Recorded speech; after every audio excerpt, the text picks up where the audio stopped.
ကိုးစား၍နားထောင်ဆိုသောသမသရှင်ဖြစ်ပါတယ်နှုတ်ကပလင်းတွင်ယေရှုနှင့်ရှောက်သွားစေငါတို့လမ်းချုံးလင်းစေတော်မူသည်အလိုတော်ကိုလိုက်လျင်အတူရှိမိအစင်ကိုးစား၍နားထောင်လျက်နေရမည်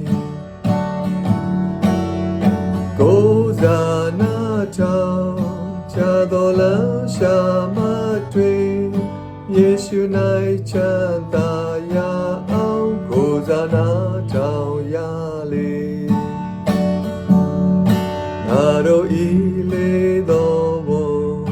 စေရထုတ်ခခံဖို့ကိုယ်တော်ဤခြေဆုမြတ်လောက်ပေ၏ငါတို့ကြောက်လန့်စေရန်စာရနောက်ရှေရာကိုးစားနာထောင်ခြင်းဖြစ်ပြောင်းစေမည်ကိုးစားနာထောင်ချတော်လမ်းရှာမတွေယေရှု၌ချမ်းသာရအောင်ကိုးစားနာထောင်ရလေသို့တော်လည်းငါတို့၌ရှိသမျှသောအရာကိုယ်တော်လည်းအထာချရမည်ကိုမအနံလေစုကျေစုတော်အမြငါတို့အလင်းမခံစားနိုင်ကြကိုးစားနာထောင်ချတော်လမ်းရှာမတွေယေရှု၌ချမ်းသာရအောင်ကိုးစားနာထောင်ရလေ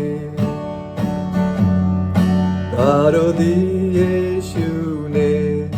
မိတ္တဟာယဖွဲ့လျက်ကိုယ်တော်နဲ့အတူသွားလာကြမည်မိန်တော်မူသည့်အတိုင်းသွားလာဆောင်ရွက်ပါမည်မချောက်ပဲကိုးစားလျက်နာထောင်မည်ကိုးစားနာထောင်ချတော်လမ်းရှာမတွေယေရှု၌ချမ်းသာရအောင်ကိုးစားနာထောင်ရလေကိုးစားနာထောင်ချတော်လမ်းရှာမတွေယေရှု၌ချမ်းသာရအောင်ကိုးစားနာထောင်